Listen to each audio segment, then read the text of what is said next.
The man aimed at an antelope, pulled the trigger, but accidentally shot it in the rear. Watching the antelope run in the opposite direction, he didn't panic. He picked up the spent casing and gave chase. But when he arrived at the location, he noticed a large pool of blood. Something felt off immediately. Following the trail of blood, he soon spotted an injured hunting dog nearby, but he hadn't shot it. Realizing there must have been a gunfight in the area, he quickly tracked in the opposite direction. Before long, he came upon several vehicles at the foot of the mountain. Wanting to understand the situation, he cautiously moved closer to investigate. Everyone on the ground was already dead. He moved behind one of the trucks to check, and to his surprise, he discovered a full load of cargo. If the goods were still here, then someone must have taken the money and fled, possibly badly wounded. He held his gun tightly, moving in slow and careful. Inside one of the cars, he spotted a man barely hanging on. The moment he saw him, he raised his gun and took the man's pistol away. The dying guy begged him for some water, but the man ignored him and walked off. Sure enough, under a large tree nearby, he spotted a lone figure, but instead of rushing over, he crouched quietly in place for half an hour. Only after confirming there was no movement did he slowly approach. The man under the tree was already dead. Opening the case next to him, he found $2 million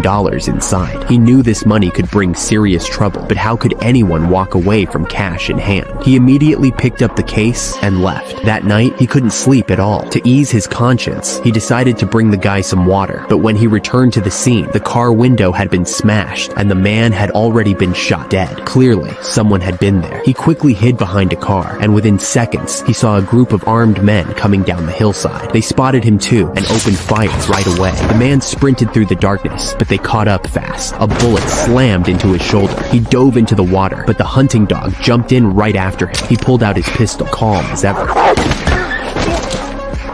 After getting away, he sent his wife back to her parents' home. Then, he arrived at a roadside motel, carefully hid the case inside the air vent of room 137, then deliberately checked into the neighboring room 138. At that moment, a hitman had already followed him. The killer locked onto room 137 as his target, removed his shoes, and crept closer. Then, used a captive bolt gun to blow out the door lock. He started firing indiscriminately. Suddenly, he saw a hand in the mirror. Someone inside was begging for their life. Calmly, not wanting to stain his clothes, the hitman closed the curtains. Although everyone in the room was taken out, he couldn't find the case. Unbeknownst to him, the man had already pulled it into the next room through the vent. It wasn't until he noticed the scratches in the duct that the hitman realized what had happened. Using the same method, he sealed off the man's door. However, the man had already escaped. He checked into another motel, but as he lay in bed, something didn't feel right. To confirm his suspicion, he quickly opened the case and searched through the cache. Sure enough, he found a tracking device. The blinking red light was flashing faster and faster. It felt like the killer was right behind him.